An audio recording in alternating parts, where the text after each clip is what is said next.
friend of mine, Ryan Sno-Wood, and he is the founder of Gamemode, a consultancy specializing in strategy, messaging, and connection that drives growth in the games industry. But probably most of you here might actually know him more as XP Gaming's very own Chief Marketing and Communications Officer, Ryan. Thank you so much, the dapper person in the hat. And he is going to introduce our panelists to talk about what it takes to get started here in Nova Scotia, not Montreal, not in BC, not anywhere, but here in Nova Scotia. Can't wait to hear about that and what you will need to succeed. So take it away, Ryan and team. Have a wonderful day, darlings. Thank you. Thank you very much. For the record, after Alex's VIP party last night, I am not coming anywhere close to that energy, I think. So the fact that I can speak is my miracle. Thank you, everybody, for joining us here. Obviously, getting started here in Nova Scotia is something very near and dear to everybody's heart here. And it's something that we all want to see more of. And we have these fantastic folks here, Jon, Chinara, and George. And we want to hear from each of them. And I want you to feel free to ask questions. So unlike in Toronto 2 weeks ago, I can actually see you. So if anyone raises their hand, they have a question, just please do feel free to ask as we're going. You don't have to wait till the end. But rather than pulling off such a magnificent introduction, there's no way I'm going to do what Alison just did, so I'm going to let these folks introduce themselves. And we can start with Jon, and we can just work our way that way, and we can sweep back and forth there. All right. So I sat here because I thought Ryan was going to sit over there, and I'd be able to go like in the middle. My name is Jon Huffman. I am, I guess, one of the co-founders. Well, I guess, yeah, I did it. Co-founder of new indie studio Phantom Rowboat. We've been officially a corporation for 3 weeks. It's been an intense lead up to the actual approval. We've learned a lot. We've made some mistakes. We've corrected others, and I am sure there's ones we haven't yet discovered. But yeah, so that's my story. Hello, I'm Chinara Adhofer. I'm the general manager at Gamemode 1. Gamemode 1's been around for 8 years now, but in Halifax for 3 of those. I have the interesting experience, which we'll chat a little bit more about later, where I am not the founder of the studio, but a co-owner and running all of the operations of it now, and was part of moving us out to Nova Scotia. So that's kind of what I bring to this.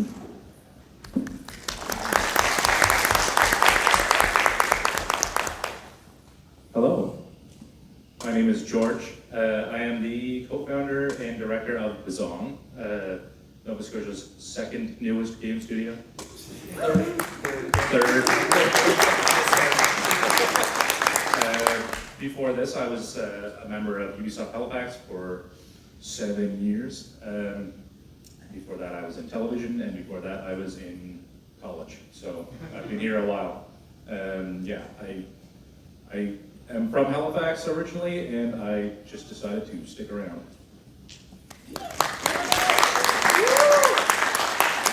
Thank you. Actually, George, we're going to go right to that right now. Obviously, we did cheat. We did create questions in advance that we all kind of know about. So, if everybody segues ever so nicely like this, it could be that serendipity, or it might be just well planned. I'm not sure. We'll consider this one of the few times in my life that I've well planned anything. So George, on that note, you stuck around here in Halifax. Obviously earlier this year, a lot of developers found themselves unemployed or facing uncertainty after Ubisoft closed. You guys decided to stay here and build something here in Halifax. Why was it like? Can you talk about that? Yeah, number one reason is I bought a house in October. So perfect timing. I also had a baby in June last year. So, but to be real, like Nova Scotia is my home, obviously, and I feel like, despite myself being able to make games in Nova Scotia for the past like 10 years, the stories of Nova Scotia aren't being told, and like our region is not being celebrated in games enough. So part of our mandate is to really, showcase our talent, our places, our people, and our stories. Actually, I kind of love that, so that's wicked. And you just answered a follow-up question I had.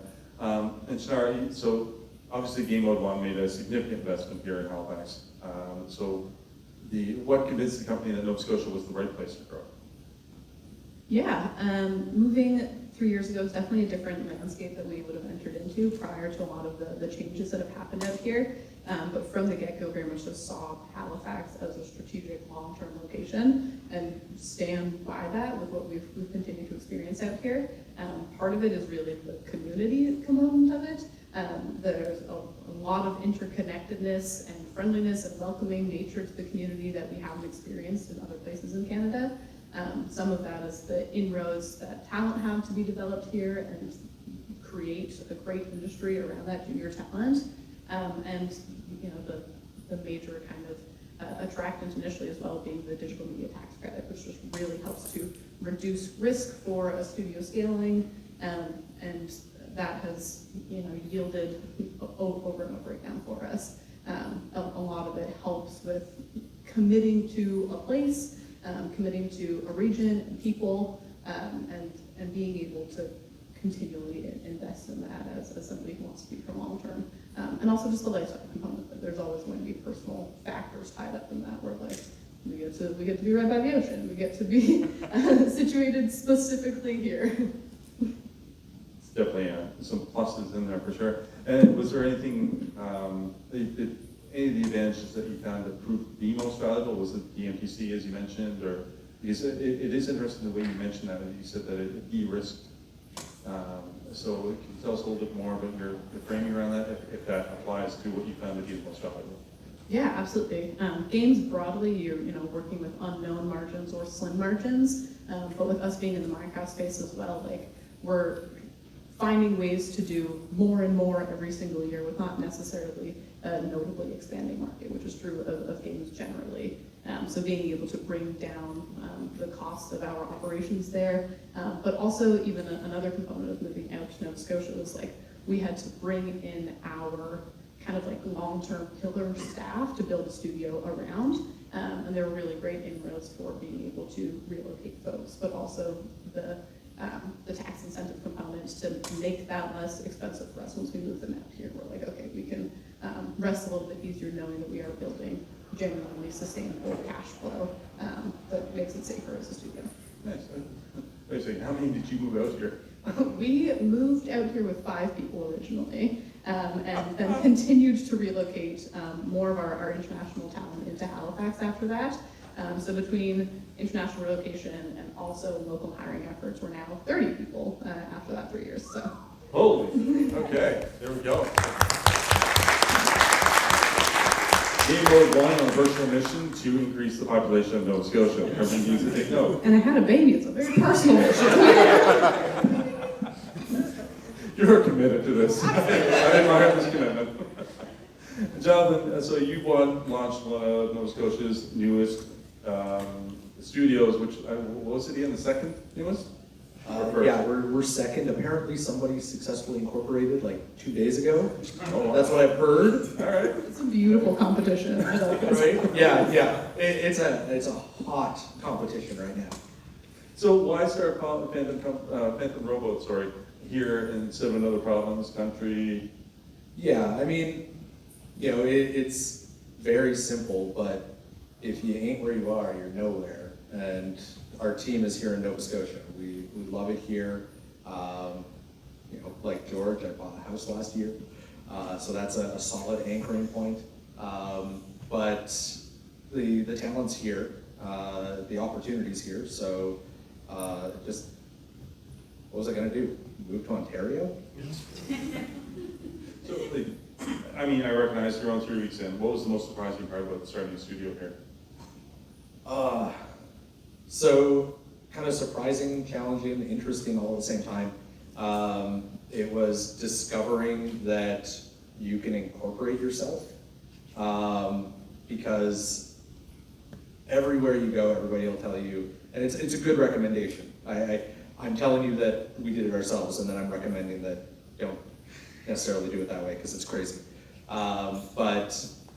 Yeah, it was discovering that it is entirely possible to self-incorporate and do it successfully. It just takes a lot of work and a lot of care. And thankfully, we did have support and insight from other members of the community that were able to shed some light on the things to take in mind, including a panel of industry leaders that happened at Volta a few months ago. Nice. So if you had to do over again, would you hire somebody to do this, or? If I had money. So I mean, we had a choice, right? And we have a little bit of seed capital, not a whole lot. You know, we're basically enough to order a booth at a conference and occasionally pay for business cards. And we had to go and make cost choices. So as a startup indie, we decided that we would go ahead and eschew the cost of hiring a law firm to do the incorporation, in spite of literally everybody's recommendation. And again, having done it, I recommend that if you have the money, you hire a law firm to do it. They really help. And George, so you were, as stated earlier, third in line here on the incorporation side of things in Nova Scotia, apparently. Did you do yourself as well, or was this? It's a long story. So my company is actually one that was resurrected from a pre-existing company. So fortunately, I had family ties who had a company that was out of date for like 10 years. So it's a lot less complicated to resurrect a company than to go through the whole process of starting a new one. So, you know, that's why we were officially a company within like a month of the like closure of Ubisoft. So we were able to turn it around really fast. So, yeah. My recommendation is already have a company. It's all about the family ties. Yeah, there you go. So we have our options here. We can hire magically pull money out of nowhere and hire somebody, or we can put the blood, sweat, and tears into learning and figuring it out and doing it yourself, which sounds, okay, that's daily indie, is it not? Oh, absolutely. I mean, you know, it's every day you're learning something new. The willingness to get your hands dirty, as it were, and figure it out is critically important. But I think never forget that it really is a community thing, right? And what I found is that there is no limit to the number of people that have been there before that are willing to share with you their experience. So take advantage of it. Yeah, I've definitely, that is a very strong aspect of our community. I definitely see it a lot. And of course, the final option being just have family members with dead companies that you can fully resurrect. So, necromancy. I'm going to tease you over family ties for so long. Go ahead. So, and Chinara, so you helped build teams. So I was going to ask you about this as well, and then I realized, wait a minute, you would have incorporated back in. Yeah, so totally different experience, I'm sure, or maybe it could be similar, I don't know. Yeah, Gamemode was initially incorporated back in Alberta and going through somebody who supported us with that process. And while that does come with like a cost associated, definitely. We have like a business consultant who does our bookkeeping, who we've been with for the entirety of Gamemode 1 now. So like having that like early connection of somebody who's like, you know, seen your whole history as a company, and you don't need to re-up them with context for every like tiny tax question you might have for them, has like proved genuinely invaluable. That person in your back pocket who you're like, you remember that weird thing, and now I'm getting an email about it. And they're like, oh, absolutely, we've been there, we've done that together. We can see eye to eye about like the cruddy admin side of running a business. So that early investment was definitely worth it, even beyond just like taking away the headache of incorporation. I'm hearing a lot about support structures here. There seems to be a little bit of common theme happening. Yeah. So with the so segueing off of that, so we're jumping into talent and community and opportunity. And forgive me, I'm going to continually do this. I recognize. So you helped build teams both here in Nova Scotia, and you built them and apparently imported them from Alberta. But what does the town landscape look like to you? So here you are, you're a couple years in. How does it look to you here today? Yeah, we always like moving out here knew about like the larger studios that were kind of like propping up the industry out here. As we've been very lucky to be in an advantageous spot to be able to absorb some former Ubisoft talent and kind of expedite hiring plans that we otherwise would have taken on a bit more slowly. But where we were getting started out here brought kind of these like long-term pillars of Gamemode One who we had worked with internationally even. So some of them were folks relocated from Calgary, but actually a lot of them were people that we relocated from the UK and Portugal and the US, and those as people that we were able to bring in to then like steward and train up more junior talent, and have found Halifax to be absolutely flush with amazing junior talent coming out of programs. Ideally continuing to kind of NSCC in the future, but also out of Galaxy and Acadia and all the other inroads to industry there. And so a lot of that has continued to be like an investment process in people who might not have the existing skill set of a specific thing, but are very dedicated to making it happen and being part of that.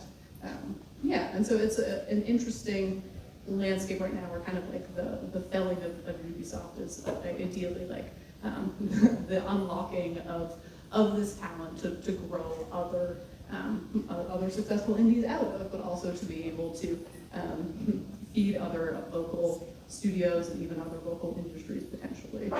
I've been kind of thinking about this analogy if there's like a large tree falls in the forest, and that is like, that's the nourishment for everything else to come back from. It becomes this mother tree that when you look back at it in hindsight, you're like, that was necessary for future growth, for the light to reach the rest. So Yeah, good analogy. And so following up on that question though, in terms of skills, what skills are the hardest to find right now? Is that an issue? Are there skills that are hard to find right now? What are they? yeah, I think like the skills that are hard to find locally are the skills that are going to be hard to find generally throughout the games industry. Things like your very specialty roles, sometimes like tech art as an example there. But I would say more so in Halifax, it's also that like adjacent to development support roles, your marketing and communications, business, production. But we've been very much shaped by the major players that were here in the past. There's a lot of mobile talent, there's a lot of UX, there's a lot of very talented programmers, and that definitely shapes the local industry and also what we are capable of going forward, even the long-term animation influence out here. Nice. And George, so this is actually something, it was funny, you were talking earlier about this, and it got me, I was thinking about this question, and suddenly I remembered, oh yeah, we're going to ask George this. So what strengths do Nova Scotian developers bring, have that people outside the region may not fully appreciate, George? Yeah, so one of the main strengths of Nova Scotia is that the community is so tight. If you look at like a market like Montreal or Toronto, the studio structure there is so large and so like kind of locked in that they can form like isolated pillars. Whereas like here, I'm in a Discord with like 100 or 200 other game developers who I can like ask for help at any point in time. And like, you know, the community aspect is just like instant. It's just wonderful. The other thing that we really have going for us is that we have the, you know, the NSCC games programs, like they kind of have that funneling effect into the industry of juniors. But we also have like a really nice university base here with like research and like a whole lot of like software development streams, and like just the creativity that's coming out of this region is something that's really special. Yeah, so I mean we're experts at research out here, so I mean we're definitely finding new and better ways to make innovative games. That community component's definitely been like felt as well as like an outsider coming into, like not even like just an exclusionary community where it's like this is ours, but like very welcoming. And that was a huge piece for like moving out here too. We're like, oh man, people don't just have their hackles up and they're like, get the hell out of our space. We've been like connected into so many resources from friendly folks. Yeah, I following the layoffs at Ubisoft, I like turned to this community, and like the reception was so incredible that I then branched out to like the New Brunswick and PEI communities. So it's becoming like a whole Atlantic kind of family thing going on. You like put yourself out there and people are like, oh no, we will absolutely help you. Like there's like not the aggressive internal competition, but like the rising tide floats all boats is true out here. It really is. Yeah, I just realized the truth of that. I'm just remembering my own entering the industry and how easily I was welcomed in. The very precise event, I actually remember meeting you, Chinara. You made a comment about a pin I was wearing at the time, and of course it's our classic little pins that we like to wear. So yeah, it was just like, oh wow, this is. I walked in, I just remember being so nervous, and Sam from NSCC, he's like, hi, how you doing? Come on in. I'm like, whoa, okay, well this is lovely. So yeah, it's really quite welcome. It's easy to take for granted, like coming from the Calgary community, we kind of like looked around and knocked on doors of government and other game developers who were nearby, and we were like, community? We're gonna get set up here. And it was crickets all the way through. We were like, what do you have for supports? Good luck. So it is not this way everywhere, truly. I can attest to that. See, it's very good to know. So continuing on that vein of looking, Jonathan, what do you look for? So when it comes to your business, I recognize, once again, we recognize you're still brand new. What do you look for when evaluating potential hires or collaborators or business partners? And of course, if anybody else would like to weigh in on these questions, please do as well. Yeah, so I'm definitely going to lean back on my experience at other mid-size or indie studios for this, and it's that when it comes to looking to bring somebody into the team, especially in the indie space, yeah, you need to have that foundational skill set, but you need to have the right attitude. You need to fit with the studio culture and complement it well. Because at the end of the day, in an indie space, you're going to end up doing things that you didn't think you were ever going to do. You have to be able to communicate effectively with everybody on the team. You have to be willing to step up and take on challenges that maybe you never thought you would. And you know, I was once told by a mentor, right, that I'm a programmer, and he was like, Jon, programming is the least of your job. I was like, what do you mean, man? He was like, yeah, you need to be able to program, but it's everything else that you do that you need to be able to do well. It needs to complement it. And I think that's critically important for the indie space. Yeah. That's the fun part of it too, is being able to do all the other stuff. That's how I got to where I am as well. I was like, I can do marketing. I can also do this other thing. I can help with business administration. I can help with HR. And you find new things that you didn't think you'd love in there as well. Yeah, definitely the jack of all trades approach. That's indies was it? I think Alison said that at the very beginning, but wearing all the hats. It's lots of hats to wear. So this is a real quick one because again, to this local industry thing, and I'm not entirely sure how relevant this question is because I feel like a lot of the folks here are, the very fact that you're here suggests that you're kind of in the industry or part of the local Nova Scotian game development community. But are there any, like, if someone is new to the industry, or would you have any recommendations on how to become more integrated, more of a part of the local game community? Go to ISNS events. Yes. Pretty much what I was thinking too, so this is why I was like, this feels like a dumb question. I mean, there's also the indie clientele I highly recommend, right? Yeah, this one right here, yeah, there we go. You gotta kind of always remember that if you're showing a game there, that it's a pre-warmed audience for you, so they're always gonna love what you show, but at the same time, they're always gonna love what you show.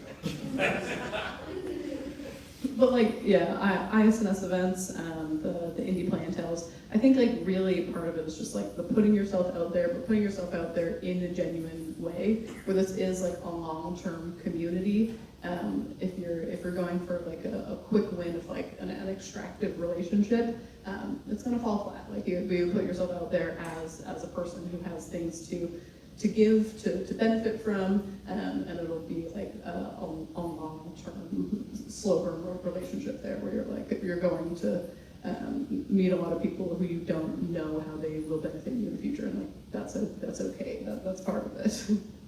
Yeah, it's one of those things where you get to be who you are. That's one thing I've found very welcoming about the gaming community in general. And the other side of that is as you just mentioned, is make friends before you need them. it's later on, you never know when somebody, or when you could be handy to somebody else, of course, as well. So the again, question to everybody here is, what's one thing founders consistently underestimate when they're building a game company? This feels like a big one. Can I go first? What did you underestimate? Third in line, absolutely. I just wanted to make a game, and it's been the least of my worries since we've started the company. Like everything else has eclipsed my development time. So just like if you're starting a company, just be prepared that you are not going to be doing game work, or at least you're not going to be doing game work exclusively. There's a lot of other stuff that is going to be involved and going to take up your time. Yeah, just be ready for that. Would fully second that. That's exactly where I was going with this too. It's like how much time and effort goes into making the company, and then you're making games. But like you have to want to make a company, or find somebody who wants to make a company with you. If you want to just make games, there's 1,000 other ways to do it that don't involve making it a company. If you want to just make games, just make the game. Yeah, like, it can be a side thing, it can be moonlighting, it can be game jams, but if you don't care about the long-term component of the company, you're gonna get sick of it, and you're gonna burn out on it and get mad at what you're doing in the first place. And those early days as well, like the early weeks even, like lay the foundation really long-term for like what your studio is going to be, what your company is going to be. The founder is the company, whether you want it to be or not. And that will shape the habits of the organization, and that will shape the culture and the products that you make, for better or for worse. So you kind of gotta look under the hood and look inside at what you're making, and know why you're in it. Jon, did you want to weigh in on that one, or are you just gonna? Laugh along with George, because yeah, he's absolutely right. Yeah, there's other ways to make games. If that's what you want to do, if that's all you want to do that. If you're going to pursue starting a company, do that. Like, do it with intention. Don't just do it, right? Make it a choice, and make it a conscious choice. So what's a lesson that you've learned about running a business that nobody teaches you when you learn to make games? Getting an MBA in like 2 weeks. So something that you don't necessarily realize even if you work in the game industry for a while, is that when you move into that kind of co-founder role, and there's some of you have experienced kind of these leadership roles before, but you have to make all the decisions, right? And it sounds obvious, but you don't really get it until you have to do it, right? It's like, oh yeah, I've made decisions before. I've decided on whether to use this or that.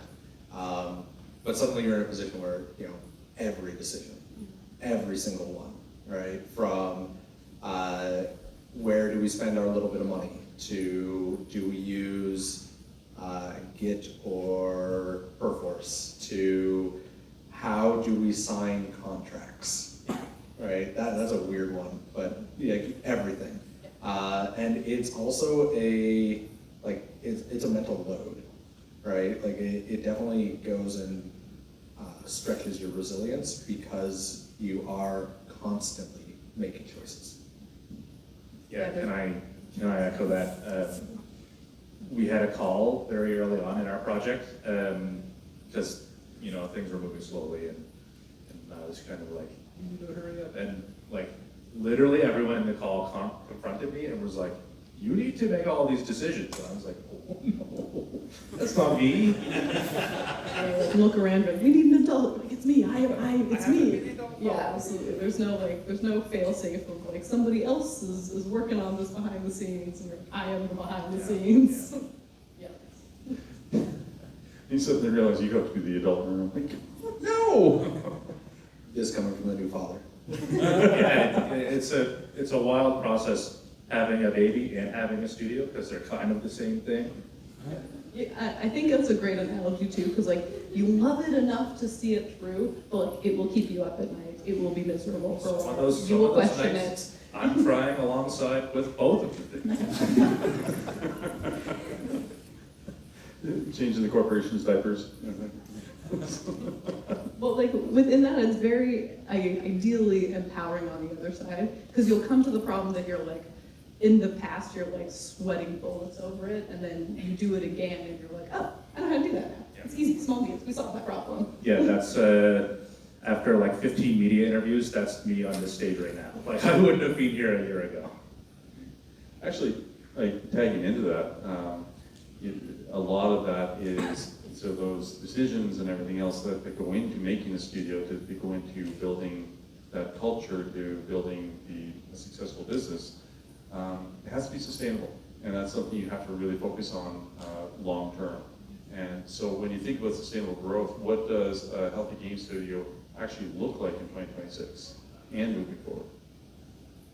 Yeah, I think a significant component that takes time to learn and really hone is needs-based everything. Like there is a certain amount of like proactivity that I know is definitely like valued societally, but even valued in like your longer term, more stable environments, where there's more stable career for studios, where they're like, oh, you gotta plan for the future. You gotta like hire this person now because you're gonna need them 4 months from now. And when you're still getting set up, when you're still scrappy and you have less budget, you're like, no, I am hiring this person because I needed them 2 weeks ago.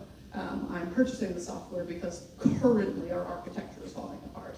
And that it feels like you're just constantly whack-a-moling things, but you are saving your financial butt on the other side of it. You don't spend $1 unless you already know why you need that thing, why you need to grow in this specific area, or else you'll constantly be preparing for a company that you're not yet.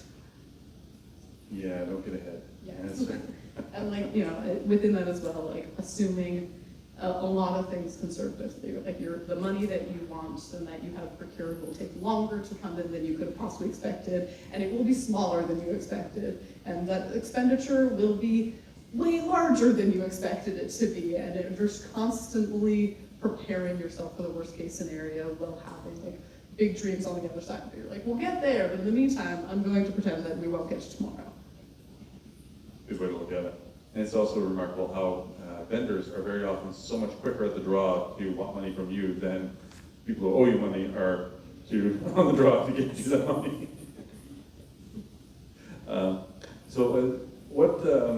George, and again, these are always questions to everybody, but what opportunities do you think Nova Scotia studios should be paying more attention to over the next few years?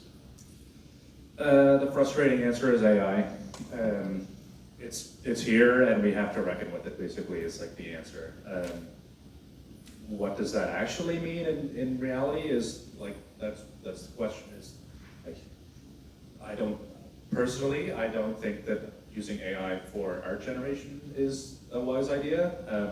Some people find utility to like speed up their workflow going through that process.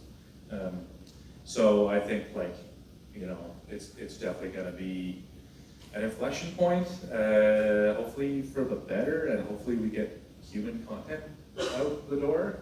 But basically, like this is going to be like a moment where we have to reckon with for probably the next, I mean, forever. But we're learning how to do it now.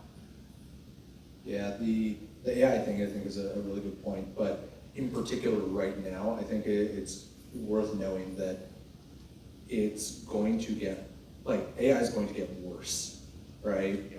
The two major providers are lining up IPOs, and we all know that they are subsidizing the crap out of being able to use it.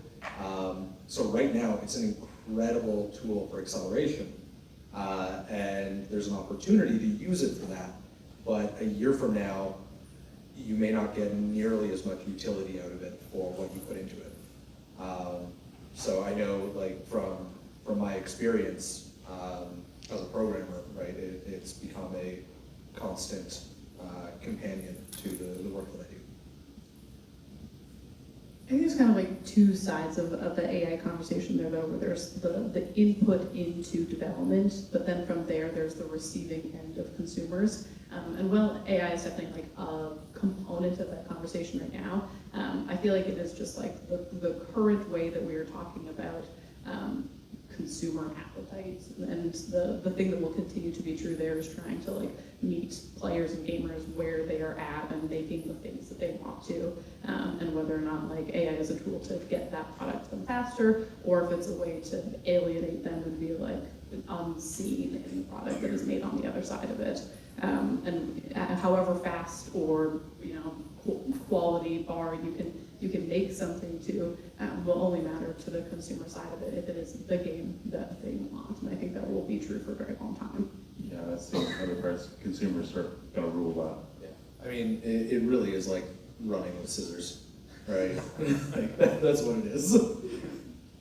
So and of course, as far as the opportunities in Nova Scotia, what gives you confidence about the future of game development in Nova Scotia? I know that we've seen a lot of turmoil over the last few years, but we're also seeing growth. And Amir's talk was great for that, to really help drive that home, like as much as we really do want to believe all the bad stuff. But there's also, we're seeing these new studios spring up, 1, 2, 3, and 4, 5, 6. I forget actually how many we're at this point, but depending on where you are on the line, apparently. So what gives you confidence about the future of game development in Nova Scotia? Can I go? Jason and Ben, can you raise your hands? They do. So when we first were forming besszong, I approached NSCC to ask for support. Basically, we had a need for developers, especially junior developers, who were like thirsty and wanted to work and do some cool stuff. And reaching out to Jordan at NSCC, she put me in touch with a couple of students. Those two, as well as 3 of their other classmates. The work that they've done is just incredible. Like, I shared one of Jason's flowers that he had made for the game. I asked him, like, hey, does anyone want to make a Mayflower for my mom? Because she loves Mayflowers. And like, he just jumped right on it, and it made just like the most incredible model for me in like less than a day. So like, the talent is definitely here. And like, all we really need to do is figure out a way to place that talent into a position where it can generate stuff for us and like build this industry, and we can rebuild definitely after the collapse of these 2 international conglomerates. So for myself, this is, bear with me, the confidence comes from having spent 8 years in Ottawa, because what I see with the industry right now, and the community right now, is what I saw there 15 years ago. And right now they have a very healthy, small studio indie scene going on. I got a handful of small studios that have been around, they're stable, they've been going for quite a while now. They got an incredibly robust indie scene that is supportive of one another, always active, always involved, always putting stuff out.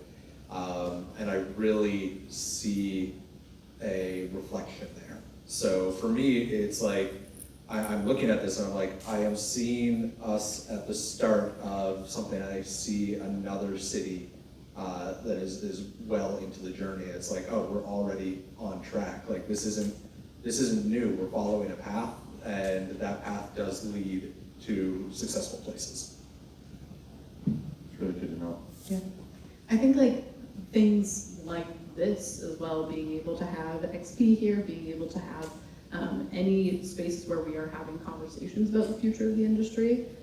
I think these things die in darkness, and that is entirely not what we are doing here. Like, if it were that there were things happening globally and locally that were affecting the industry, and we all just accepted it for what it was and said, well, shit, life goes on, then that would be where we would go. We're all ultimately like, grabbing this moment by its horns, so to speak, and directing where we want to go, and being intentional about that as a group, not as disparate individuals with entirely self-interest driving this, but a commitment to a collective goal here of the health of the local industry as something we're all building towards together.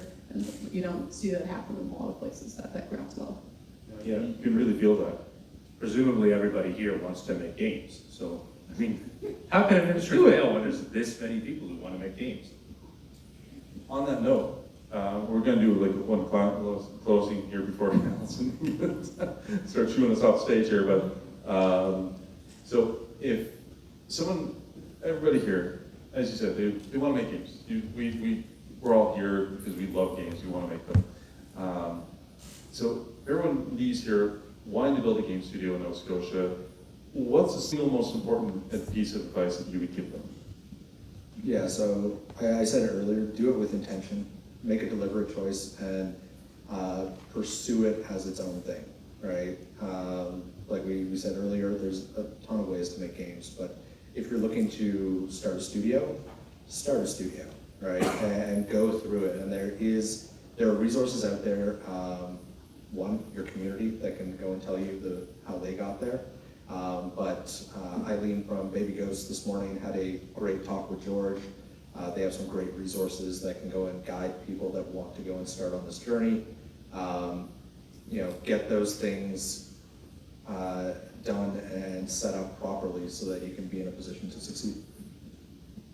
I think the honest, to answer the question directly, a single piece of advice I would give somebody who's looking to start a studio today in Nova Scotia is I don't know. There is not a single piece of advice. I'm not a consultant. I'm one person on a stage looking out at a handful of faces, and you are all in entirely different, unique circumstances and need different advice to meet you where you're at.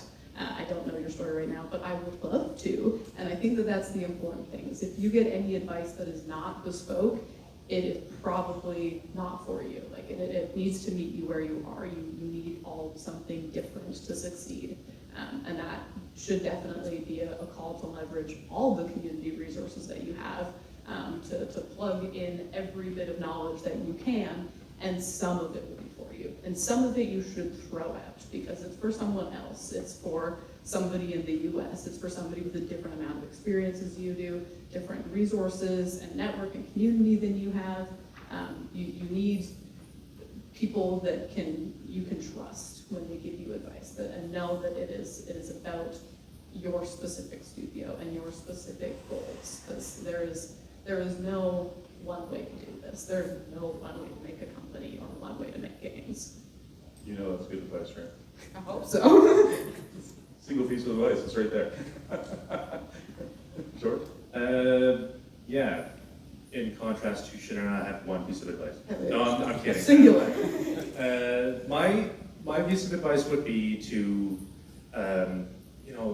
think about this process, over a long term. Don't just be I'm gonna start a company. I was thinking about starting a company, half a decade ago. It took until the layoff to really put it in motion, but a lot of it is intentional, a lot of it is thoughtful, and a lot of it is planned. So I'm not just jumping into a company, and I think that's probably a bad way to start a company. And instead, I would say, just do a little bit of planning. So cute, might make a company later. No.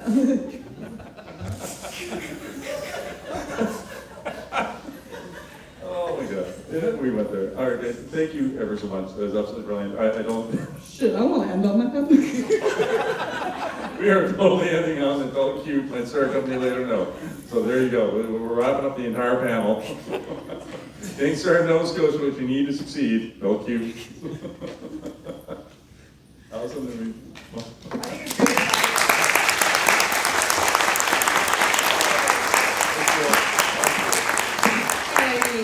I might be a little biased, but I think everyone in this room looks a little cute right now. So, we want to go down that route. So, darlings, such wonderful advice. Again, hit up these wonderful folk afterwards. Thank you, Ryan, and panelists, for all of your really honest, it's so great for you to be up here and to give your time. And so, darlings, thank you so much. We'll have another 15-minute break, and just let you know, if you want to use the hashtag, for any of your social media needs, it's XPATL26, Or if you like the casino taxi jingle, XBATL2622 or XBATL26. See you in 15 minutes, okay, darlings? Thanks.